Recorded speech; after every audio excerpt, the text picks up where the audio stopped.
Коронавирус среди нас издавать позиции не собирается, об этом говорят цифры. Так, в Назрановской районной больнице под наблюдением врачей 177 человек, в Сунжской 65, Малгобекской 138. Всего по республике в стационарах находятся 428 больных, среди них и 20 детей. Отделение реанимации находится 39 человек, на искусственной вентиляции легких 32 человека.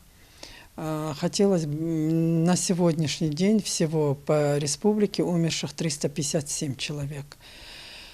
Выписано с выздоровлением 21 201 человек. Недуг понемногу перешел на другой уровень. Теперь болеют и взрослые, и дети. Люди поздно обращаются к врачам, что также влияет на лечение. Растет список ковидных симптомов, а инкубационный период заболевания сократился. Очередную вспышку связывают с сезоном заболеваемости. Рост заболеваемости он идет и по всей Российской Федерации, а также в Северокавказском федеральном округе, и также у нас в Республике Ингушетия.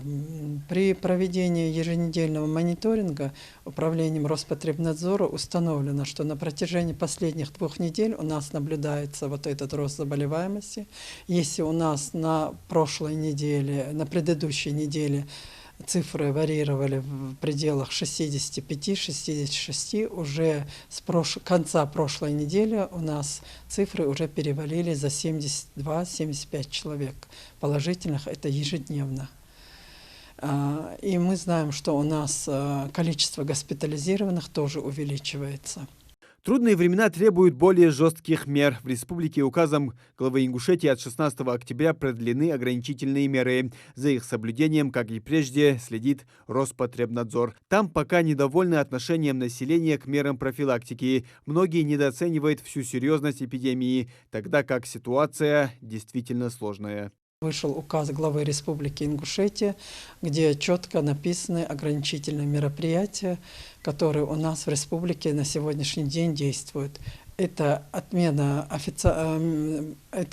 массовых мероприятий, кроме официальных мероприятий. И эти официальные мероприятия проводятся уже с наличием QR-кодов. Также должна быть ПЦР-справка о проведении в течение 3 дней исследований на коронавирус, или справка с медицинского учреждения должна быть, которая в течение 6 месяцев о том, что человек болел этой инфекцией.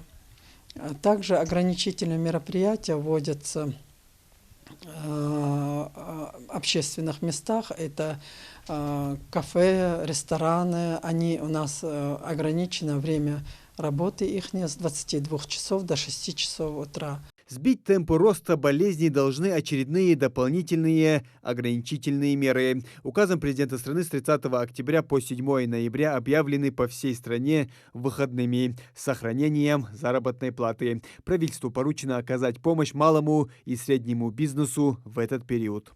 Ограничения пока действующие от 16 октября, а на этой неделе уже Роспотребнадзор свои предложения внесет на рассмотрение оперативного штаба, и, соответственно, ждем рассмотрения этих предложений, и будут уже другие ограничения введены указом главы. Стоит отметить, что выходные по всей стране введены на 8 дней, но регионы вправе установить дополнительные нерабочие дни, также с сохранением заработной платы. Муслим Ганиев, Хамзат Халухоев, Новости 24.